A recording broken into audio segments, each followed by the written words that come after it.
Welcome to Santino's World, episode something or another for our second season. Now this is episode 2 on season 2. Hey, that's like a palindrome. We had the palindrome the other day. February 2nd. What was it? Oh, yeah, February. So yeah, 2. so it's 020220. 20. So then if you say that backwards, right? It was 020220. There was a lot of 2s and a lot of 0s, but it would be the same. Now. Yeah, this is actually a cool date happening this month. My sister's getting married. Oh, yeah. So, yeah, she gets married on the 22nd, which will be 022220. So, that's pretty cool, too. 0222. All right, that's too many 2s, too many 0s, too many numbers. Can we talk fighting? I don't know what the hell's going on here. Yeah, fight 247. UFC 247 this weekend. Is it 240? Is it actually 247? It's actually 247, yeah. So John Jones and Dominick Reyes. Man, I'm excited for that. Man, it's been a while. I love John Jones. People hate John Jones. I freaking love John Jones. I've loved him. I think the first time I saw him fight, man, I think he fought one time before Stephan Bonner. Was that his first UFC fight? That was the very first UFC fight that I ever went to. Really? You went to that fight? I was yes, because that was UFC 94. Were you 3? I was 14. I was a freshman in high school. Yeah, I was 14. And that was when BJ Penn fought GSP in the rematch. And at the time, that was like one of the first huge super fights. They did the UFC prime times, building up to that event, which is basically kind of like the equivalent now of the UFC embeddeds. I gotta say the embeddeds now are a lot better. They're a lot better. They're more cinematic. Yeah, but the prime times were pretty cinematic too back in the day. They did a really, really good job. No, you're right, and I think they had Mike Rowe. He was the same guy that did the HBO ones with the Pacquiao and the Mayweather. Prime times? Yes, that makes sense. He did all the voiceovers. Mike Rowe, Dirty Jobs. Yes, yeah, he did all those. Yeah, no. So it was So anyways, on that card, that was the very first UFC fight that I ever went to, and on that card, John Jones fought Stephan Bonner. So I know it wasn't his debut because I think he fought once or twice before then. I thought he fought once before. But I just remember seeing that spinning elbow on Stephan Bonner in person. It was incredible, and man. I remember thinking Stephan Bonner is going to smoke this guy. This young kid. Yeah, I think he was 19, 20 years old maybe something at the like time. Yeah, he was real young. Yeah, that was I love John Jones. Watching him from the start of his career, just dominating people again and again and again and again. And then now we see, he's kind of he's our Mayweather. Yeah, he's the GOAT, man. He's the GOAT. You can't argue it. You can't argue it. And even people hated his steroids because he's got popped like 74 times. Right. Got popped with cocaine, murdered. Dude likes to party. Dude likes to party. Drove his Bentley into a pole with another woman in his car. I never liked John Jones because I thought he was wholesome. I don't give a shit about that. I like John Jones because the dude can fight. And I don't care. I don't mix my personal stuff with business. And he could fight. I love watching him fight, and I could watch him fight all damn day long. And he's always doing something new and improved. Yes. And I could watch all day long. Yeah, no, you're right. He's always improving. That's the crazy thing about John Jones is the guy's always getting better. I will say though, up until recently, I would say his maybe 3 most recent fights or so, I haven't been overly impressed. But then again, he's always fighting the best guys in the world, and people are always going to be studying him. People are always going to be trying to figure out his game and trying to come at him with new attacks and different ways that they could utilize what they have against him successfully. So I don't expect to see John Jones put on an absolute clinic every single time he fights. But with that said, I would say maybe his last 3 performances have seemed somewhat lackluster. I agree with you 100%. I agree. Was it the OSP fight? Yes. I was not impressed with him. And I think since then, he hasn't been overly impressive. Still dominant. He's still fighting the absolute best guys in the division, so there is that too, Mm-hmm. But I feel like up until that OSP fight, we just saw John Jones who was just, putting Lyoto Machida asleep. But he did look amazing against Gustafsson. This last one, the second. That is true. That one looked amazing. That was a good that was a good hell of a performance. And Gustafsson gave him fits that first time they fought. A lot of people thought that he won that first time. Yes. And you got Gustafsson. You've got, who else? He fought OSP. He fought DC. He fought DC, but I'm talking just recently. He fought, who was his last fight? The close ones. It was Thiago Santos. Thiago Santos. And that was way closer, I think, Santos might have won that. Yeah, that was a really, really close fight. And Santos, I don't know if you remember, but I think he tore his ACL or something like in the second round. Yes, he tore his ACL and he got ACL surgery right after. But I think he tore everything in his knee. Which that's insane. You've tore your ACL. Yeah. Could you imagine? Well, you didn't even know it was torn at the time, so you could imagine. You're like, this is just a normal day. Yeah, I think I actually fought with my torn ACL because I remember it was like 2 weeks before one of my fights. I hurt my knee real bad, but I kind of ignored it because I had the fight coming up, so I didn't want to think about it and dwell on it. Had my fight. And then my knee kept getting worse and worse afterwards to the point where I was like, I need to get this thing looked at. And turns out it was torn like halfway through. Turns out, I fight with torn ACLs. Hey, I'm better than you. Like, all right, go to hell. Yeah. But anyways, man, so Jon Jones fighting this weekend. You said that you do like Jon Jones. Love Jon Jones. I kind of have an up and down. Like sometimes I like him, sometimes I don't like him because I hate when he does the false humility bullshit. I cannot stand that when he tries to act that like I'm just this humble, holier than thou. I don't know if it was last fight or the fight before when he was basically like, F you guys. Me too. I don't care. I'm out. Like I just don't give a shit. That was my favorite Jon Jones. Yeah, I'm okay with it, but. Because he cut the act, man, and he was just being who he really is. I don't really care if Jon Jones is a nice guy or not, but the dude can fight. The dude can fight, and I want to see him though. You see this with everyone. You see it in champions. You see it in boxing. You see it with Mayweather. Is these hungry guys stop going for the kill, and I want to see Jon Jones can put people away. The guy is the most talented guy probably ever in our sport. To this date, it's hard to deny. Like how hard to argue people away. Put people away. You can do it. Do it. Quit messing around and go in there and get the finish. Right. Yeah. So what do you think about Dominick Reyes? I think Dominick Reyes. What is he? 12-0. Yes, 12-0. He's undefeated. He's got a couple good. He's got some good knockouts against some average opponents. And I say that you got Chris Weidman, who he fought, but Chris Weidman is not the same Chris Weidman that won the belt. No, like I don't know that Dominick Reyes would have done that to that Chris Weidman, but I think he's talented. Who he played? Did he play college football or NFL?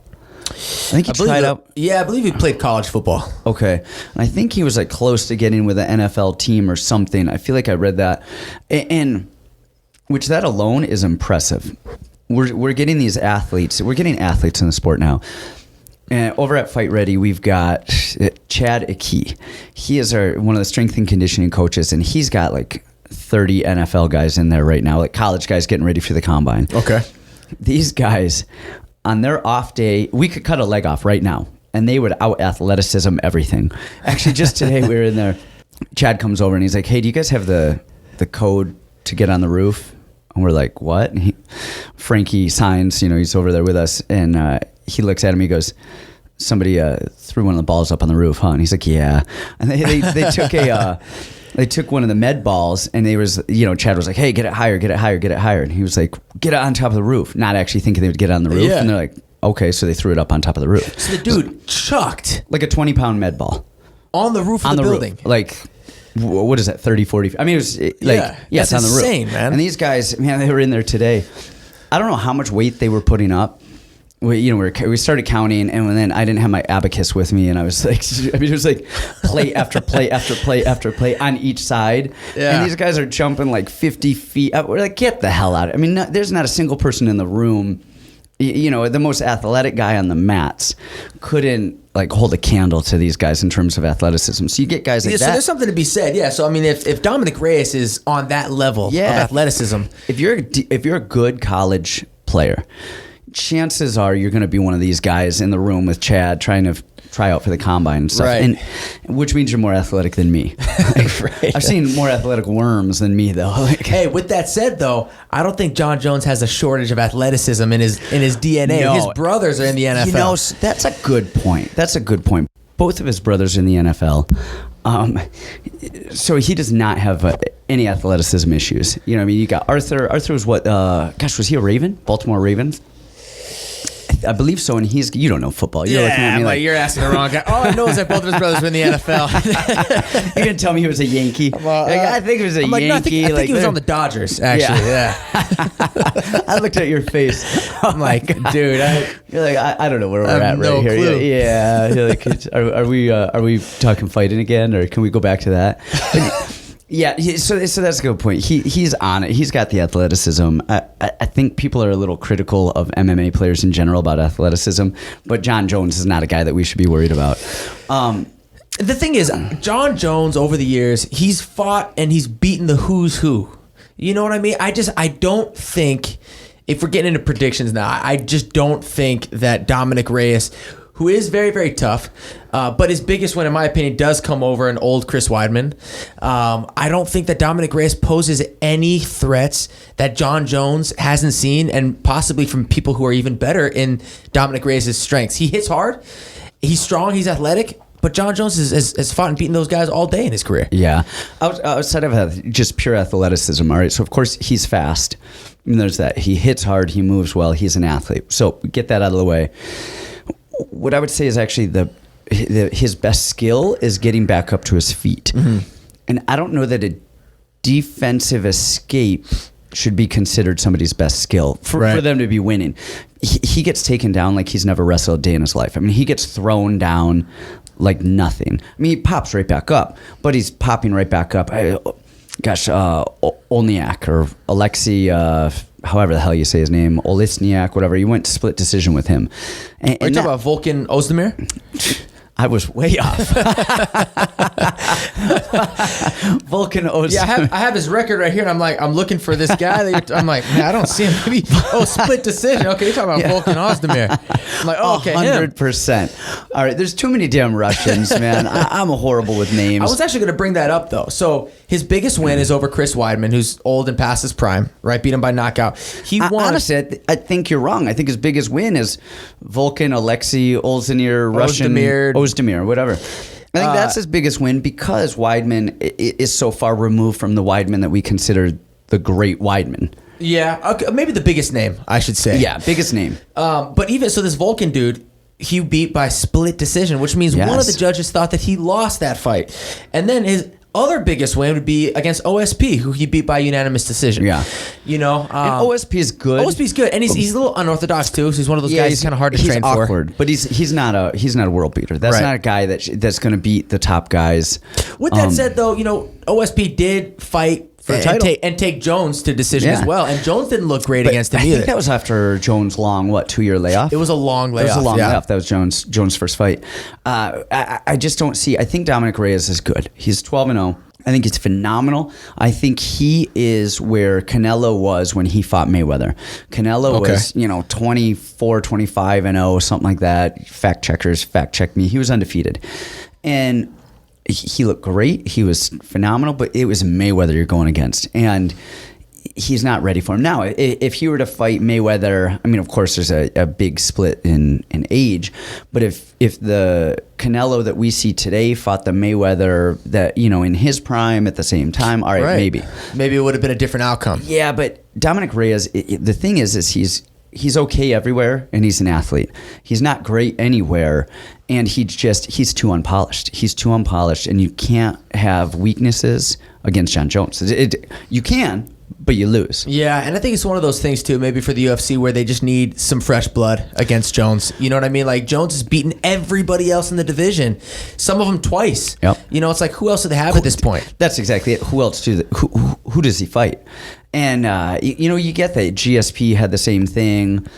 Anderson Silva had the same thing for a while. You just get bored, but you wonder though. Eventually, besides GSP, does that boredom lead to them slipping up and losing? Lead to a lack of motivation in the gym? Does it do that? I don't think Dominick Reyes is the one to do it, but he's young, he's hungry.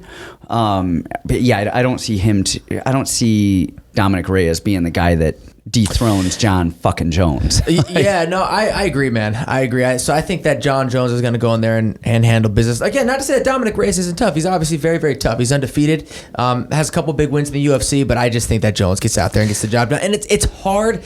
I don't care who John Jones is fighting. It could be Dominick Reyes. It doesn't matter.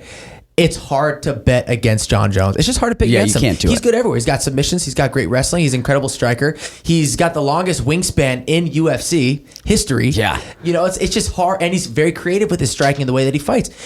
It's hard to pick against him, man. Now, Jon Jones wins. We'll say that he wins this weekend. What does he do next? Does he go to heavyweight? Does he fight Stipe? Jones versus McGregor, man. The fight. That's the only fight that makes sense. The fans want to see that fight. That's the only fight that I think they will want to see. Done. We're the matchmakers. Sean Shelby, you're out. Kamuela, you're in. But seriously, I don't know. Maybe he does move up. I would like to see him move up just to get him some different matchups. Yeah, I'm bored watching him beat people up. Yeah, and maybe we see a little spark out of him where he's like, man, do we see Jon Jones put it into high gear? Because just we've seen some lackluster performances. Does he do something different, knowing that heavyweight's a big opportunity, something new?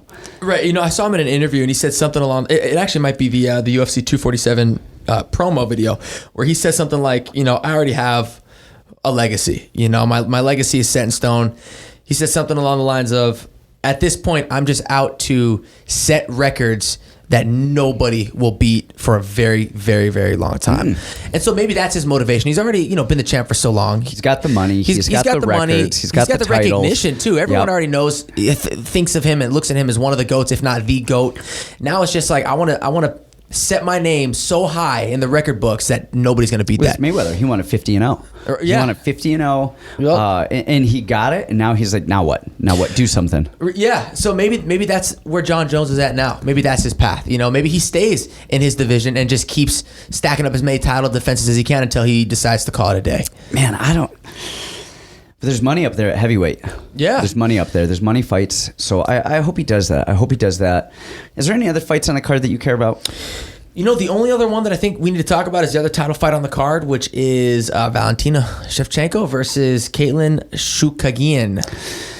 Or Chookagian. So this is, man, I don't know if this is... We're talking about Jon Jones running out of challengers. Isn't this Shevchenko's second title defense? Yes, I'd have to look that up, but I believe so. Who did she fight for the belt? I know she defended against Joanna. Joanna went up in weight. Or was that for the belt? That wasn't for the belt, was it? No, I don't think so. But that might have been. Let me... Because the thing is, so no offense to Julia. That's her name? The opponent's name? Caitlin. You were close. You're right. I don't even know why I try and do anything with names anymore. Julia, Caitlin. So anyway, so Stacey, George over here was coming down, and Julia came around, and so I don't think Caitlin. I don't even know who she is.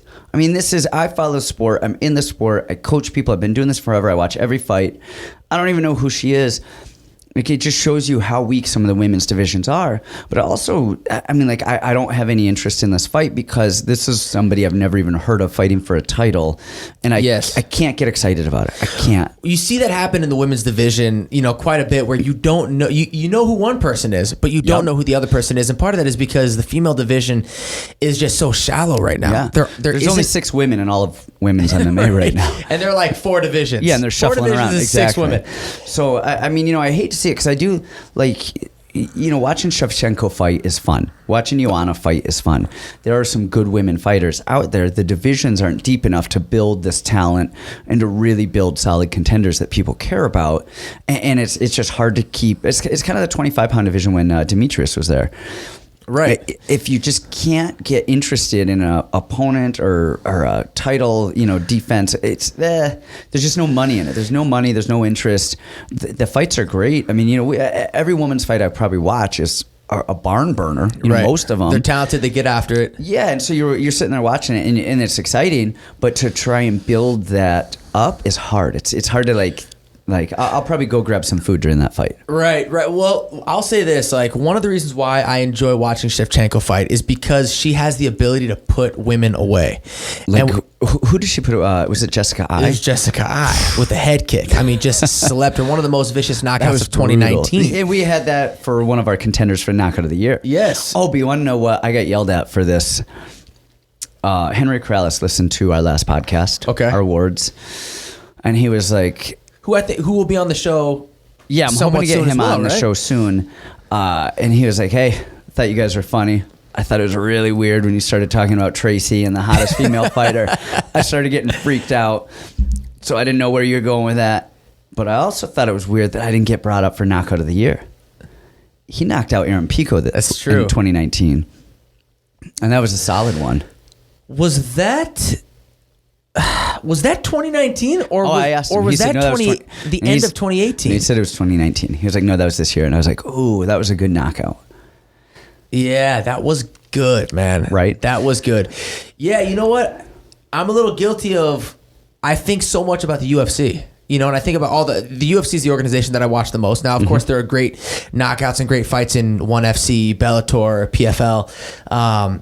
But I do watch the UFC the most. But you're right. I do need to take into consideration when we're talking. Fights. Yeah, the sport of MMA as a whole, not beyond just the UFC organization. Well, but I also have the memory of a goldfish.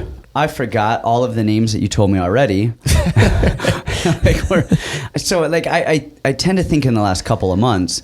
People ask me what I ate yesterday. I'm like, I have no idea. What'd you do yesterday? I'm like, I have no idea. Like, who were you with? Yeah, no idea. So right. the fights that were at the beginning of the year, I'm going to forget about all those. Yeah, and honestly, I couldn't even remember, talking about it right now, I wouldn't be able to remember if it was the end of 2018 or the beginning of 2019. 1912. Right, when that fight happened. Yeah. But he's got a point, though. Yeah. He's got a point. And so when we do the awards, if we do them again at the end of this year, and we talk about the 2020 awards, we do need to make sure that we check out, Bellator, PFL, these other organizations too. And we'll bring up his knockout for that award because we'll think it was 20. We'll think it was this year because we'll forget when it actually happened. No, actually, it's funny that you brought up the other shows because I wanted to talk about that. Andy Foster, who is the California State Athletic Commissioner, he brought up some stuff about steroids and weight cutting. Okay. And actually, Andy Foster is funny because he used to fight. He was, I think he was like 13-0. He fought on the same Bodog card as me in Russia. Okay. And I think he was 13-0, and then he ended up getting brutally knocked out by Amar Suluev in like 30 seconds. Oh, wow. And that was brutal. It was just a bad one. But he's got this southern accent, and he was like, yeah, the guard, we were talking about how the guard in MMA is dead. And this is like, shit. God, 10, 15 years ago now. I don't even remember. It was 2007. So 13 years ago. And we're like, yeah, the guard's dead and this and that. He's like, the guard ain't dead. He's like, I got 13 wins. I'll come from a guard. And then like 30 seconds later, he died. Marsulov killed him. But it was, anyway, so Andy Foster, he was the athletic commissioner down in Georgia for a long time. Okay. Then now he's the athletic commissioner in California. He has been for a while. He's the one that he started doing a lot of weight cutting protocol changes.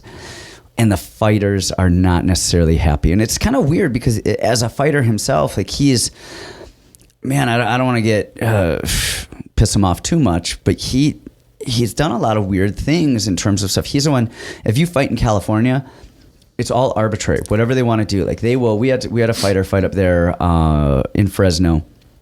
And there was 3 or 4 135-pound fights on the card.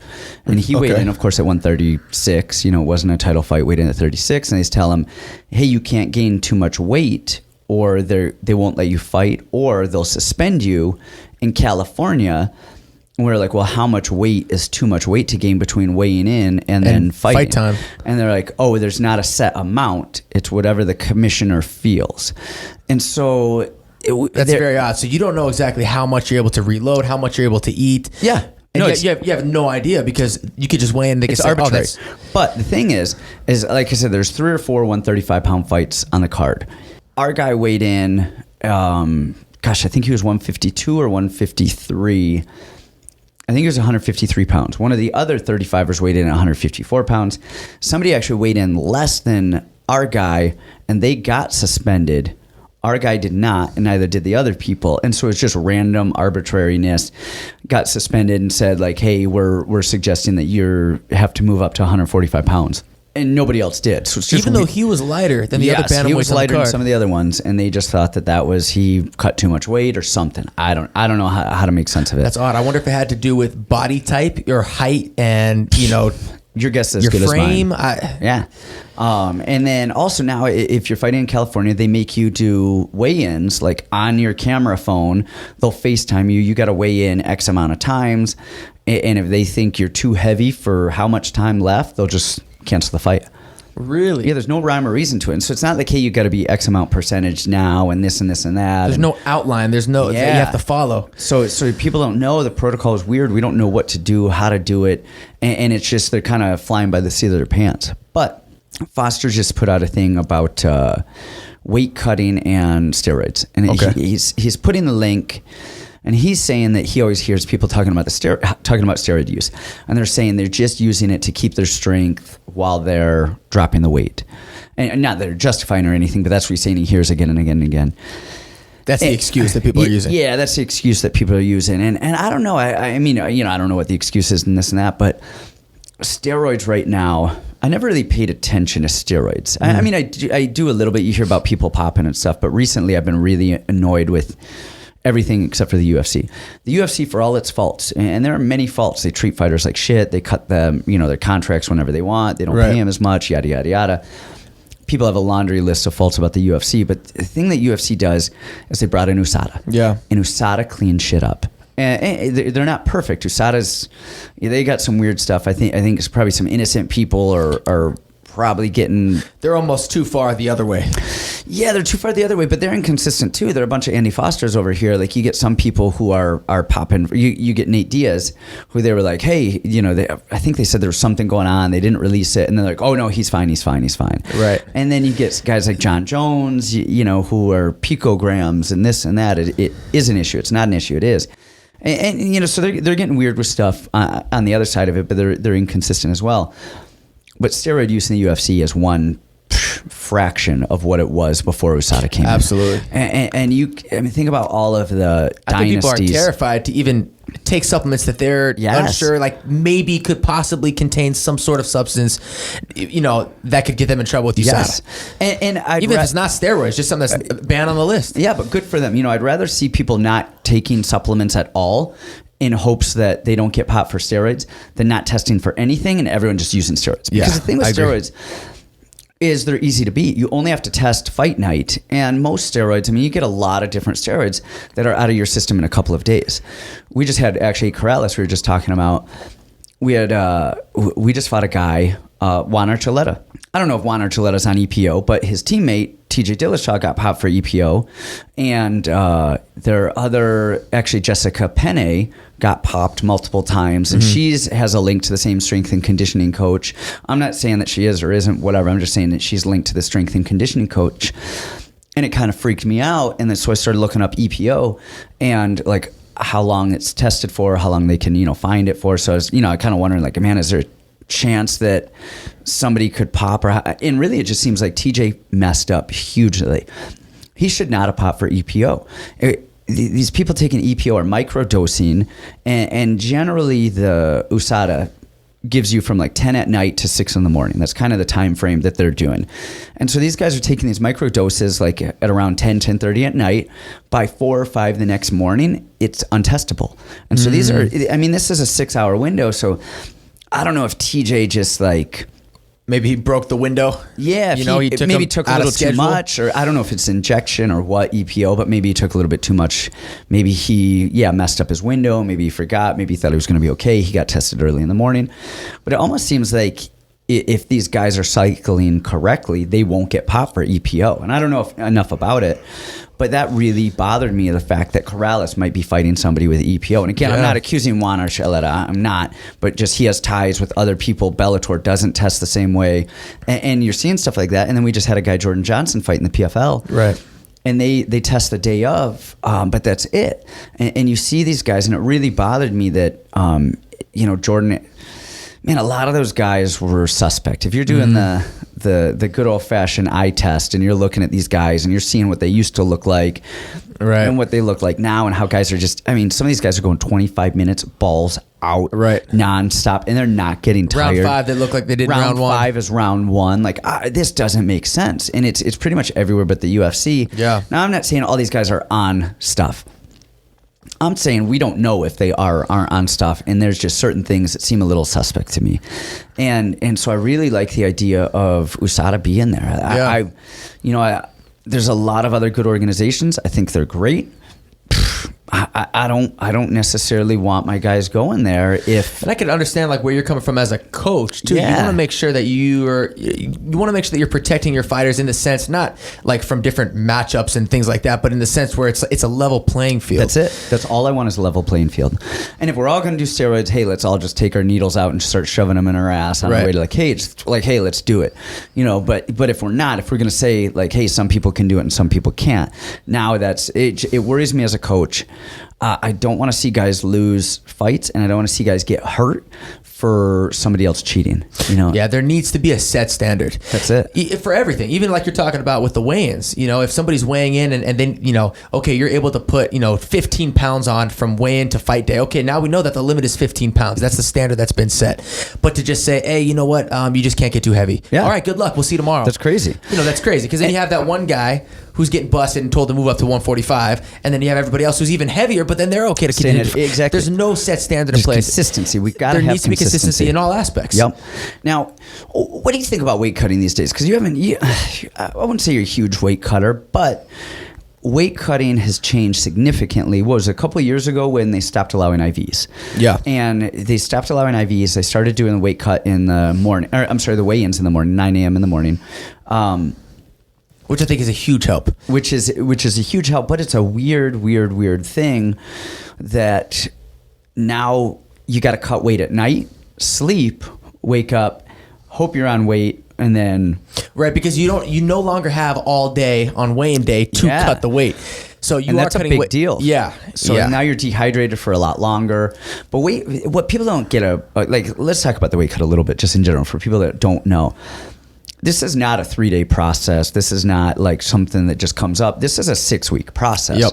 Like, just take you, for instance. I mean, you walk around 170-ish.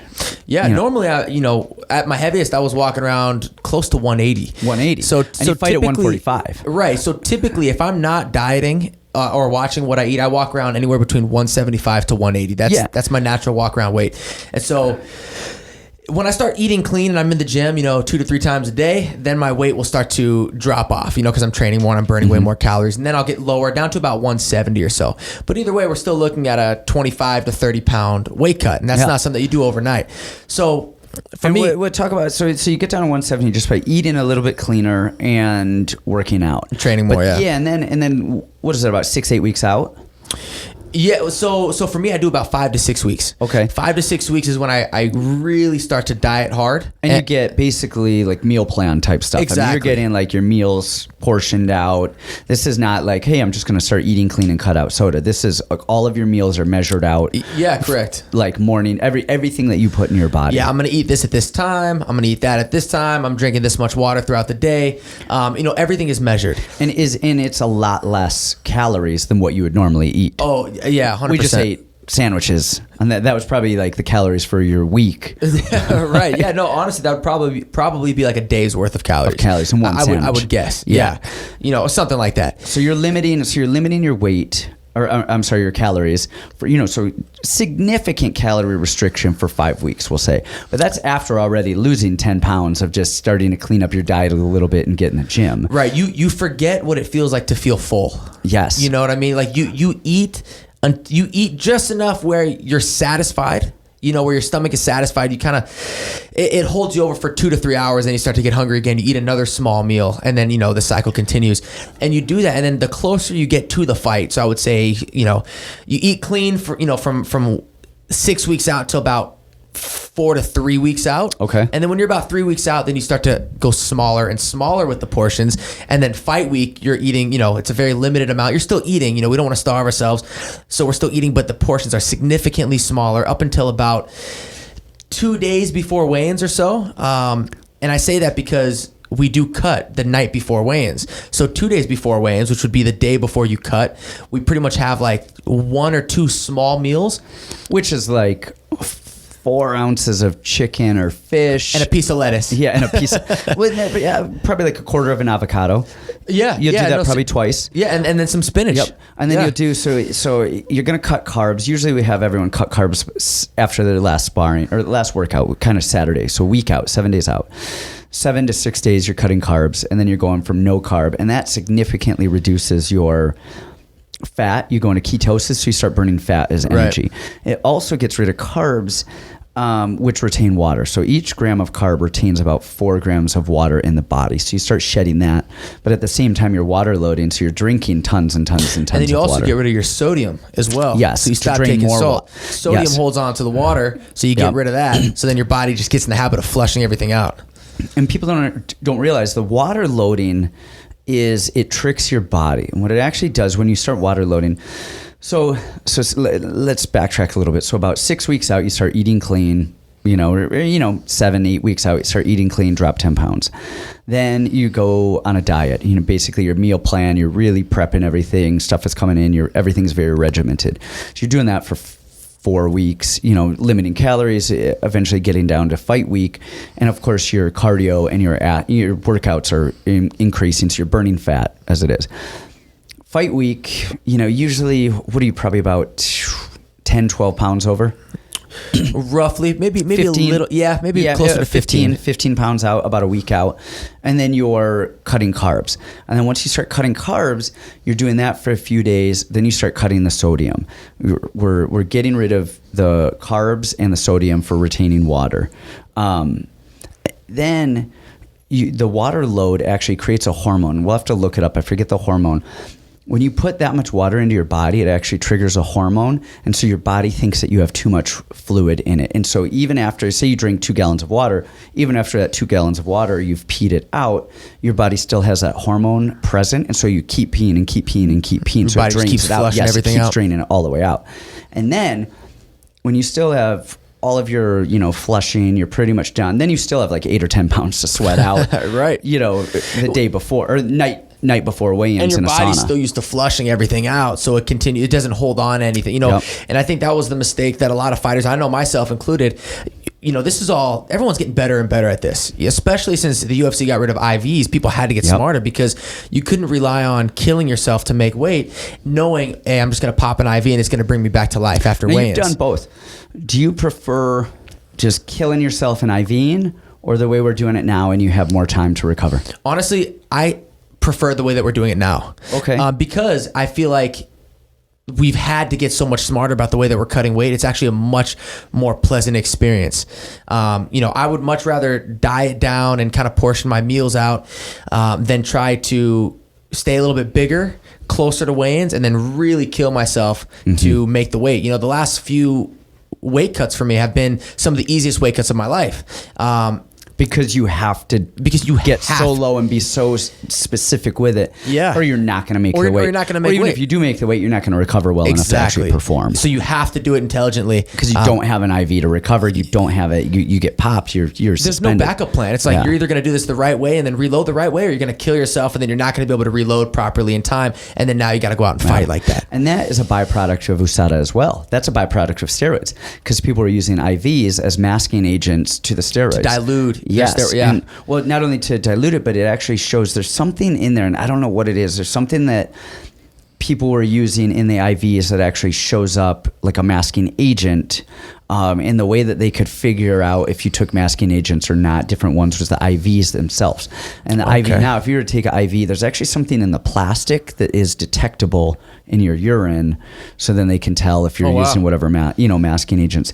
But again, so I guess Foster is correct. There's such a correlation between the steroids and the weight cutting, the IVs, the way that we do this stuff. But even weight cutting in general, I wouldn't even say steroids, I'd say performance enhancing drugs, because you have diuretics. You've got medical diuretics that people are using to lose the water weight, which we can't use. That was never allowed to be used, but now it's just more easily detectable with USADA and everything. So you've got the diuretics, you've got the masking agents, you've got the steroidal cutting agents, burn fat and things like that.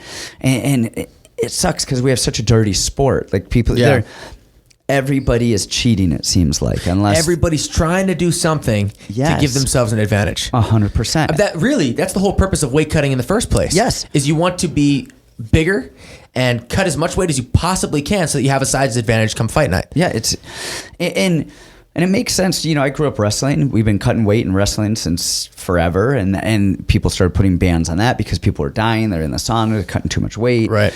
And now, and you just see it again and again and again. I don't know at what point it stops. I think there's a good control over the weight cutting. I think the weight cutting, people have really started to pull the reins on the weight cutting.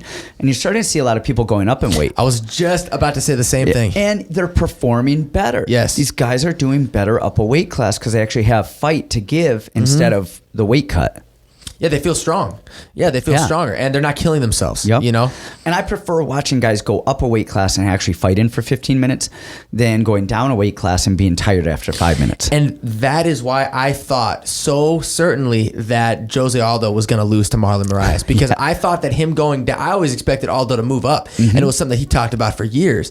And I thought that would have been a good decision for him because he killed himself to get to 45. Him dropping down to bantamweight, I thought was just going to wreck him. But it sounds like he had to force himself to get smart. He started working with a nutritionist. It sounds like he cut weight the right way, and he actually looked pretty good at bantamweight. Well, his performance was great. He looked like Skeletor. Physically on weigh-in day, he looked bad. But I wonder about that. I mean, like TJ Dillashaw went down a weight class and fought Cejudo. He got knocked out in 30 seconds. Right. I think part of that is Henry hits hard, landed good, clean shots. I mean, it was just solid performance. But part of that, I wonder, was like his body's inability to absorb punishment. Yes. Was the weight cut too hard on him? Was it too hard? He looked frail. He looked horrible. You could see the bones and you could see the muscles and the bones and like the fragments of his skull where like it was just too much. And we see that a lot. And you wonder, you know, boxers especially, these guys are taking hundreds of blows a fight. You cut too much weight, your body's dehydrated. Are people dying because of this? Like, I don't know. Right. I mean, the sport, if we could just get everybody to move up a weight class, you know, keep a body fat percentage or something like that. Kind of like what Nate Diaz and Conor McGregor did. They both made the agreement like, hey, do you want to just fight at 170? Like, we could both fight 30 pounds lighter than we walk around. We could both fight at 55. Fight it this way, exactly. Yeah, or we could both, just show up, weigh in, and exactly. And they both look great at that weight class. They look good, and we're starting to see guys like Pettis, like Masvidal. Masvidal has the best success of his career moving up to 170. Yeah.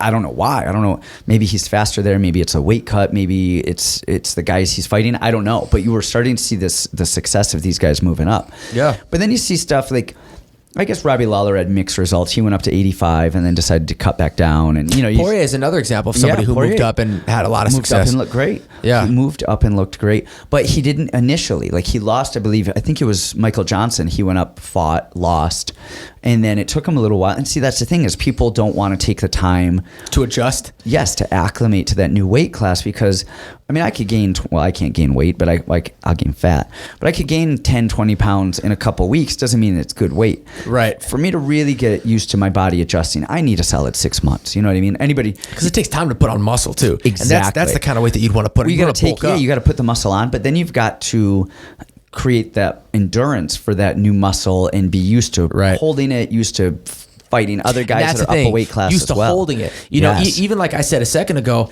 I walk around 175 to 180, but then as soon as I start training 2 to 3 times a day, that weight comes off immediately. Yes. You know, and like you do not have the same days. muscle mass as you do when you're fight day. Exactly. So for you to fight at 155, you'd have to actually put on muscle. Right. So that way when you lost the weight and you're actually there, you would be too small at 55 considering the musculature that you have right now. Exactly.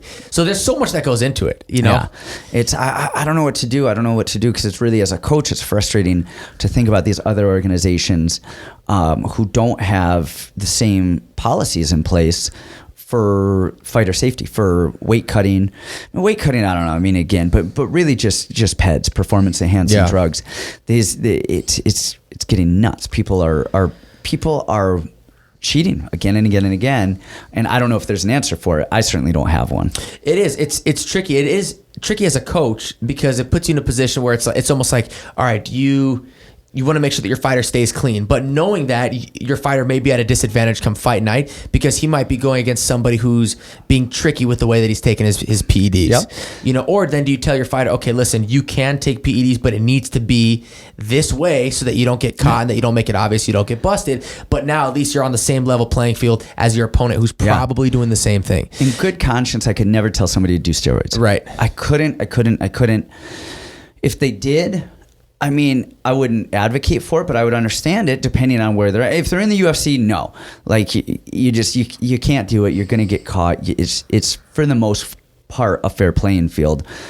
In these other organizations, I'm kind of going, man, I'm not for it, but I get why you're doing it. Right. You know what I mean? Like at the end of the day, it's your career. Yeah, at the end of the day, it's your career, and the guy you're fighting is taking steroids, and you're going, I'm not the one. I'm a coach. I'm not the one getting in there and fighting that guy on steroids. Right. And so I would say, hey, don't go in there and fight that guy on steroids. Don't do it. It's morally wrong. If you believe in morals or, whatever vague morals we have as athletes, so of course it's wrong in that sense. Of course it's cheating. You might get popped. You might get busted. You're going to get fined. You're going to get suspended. So there's that.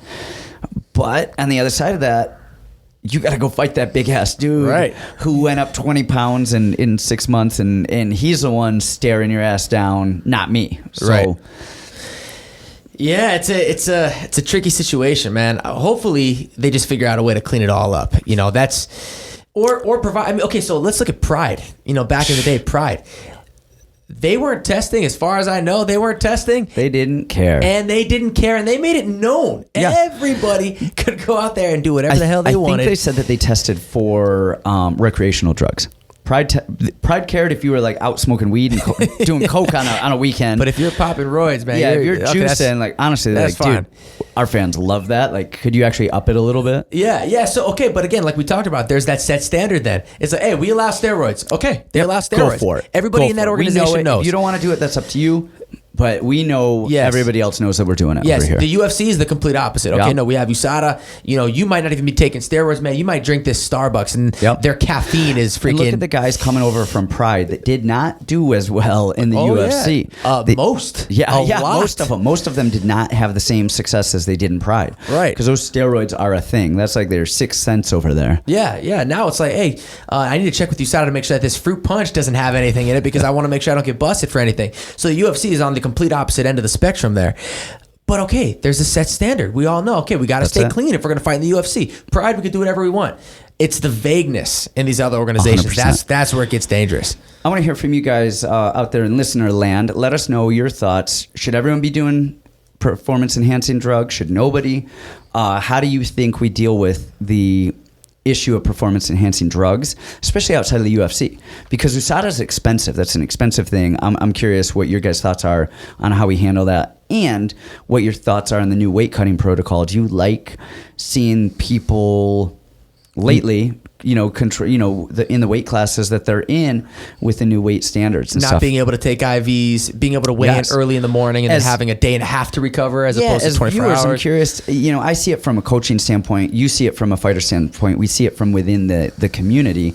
So we look at it a certain way. I'm curious, people that have nothing to do with the inside of MMA, what they think as viewers. Do they like it? I mean, can they tell? I wonder if they can even tell. I wonder if they can even tell at all. But I'm curious to hear what you guys think. And then also, if you guys have questions, especially on the weight cutting, let us know, because I'm actually thinking about doing an ebook about weight cutting, the diet leading up to it, the actual weight cut itself, the process of the weight cut, everything from the Epsom salt baths to the process itself, breaking it down. We're here. We want to hear your questions. You thinking about just doing an ebook for the weight cut itself, or possibly the reload as well? I don't know. I hadn't thought about the reload, but I was thinking about doing a kind of a, this is, if you want to really ruin your life, here's how to go through a full MMA weight cut. You'll lose 47 pounds in a month, and you'll look amazing, but this is what you're going to have to go through. This is what it is. It's taking people through the diet, the actual cardio, the fat burn, the tricks, the cutting certain things out, adding certain things in, and then going through the actual weight cut itself, losing 8, 10, 12 pounds of water weight in a night, and how you guys fighters actually do that. Cool, man.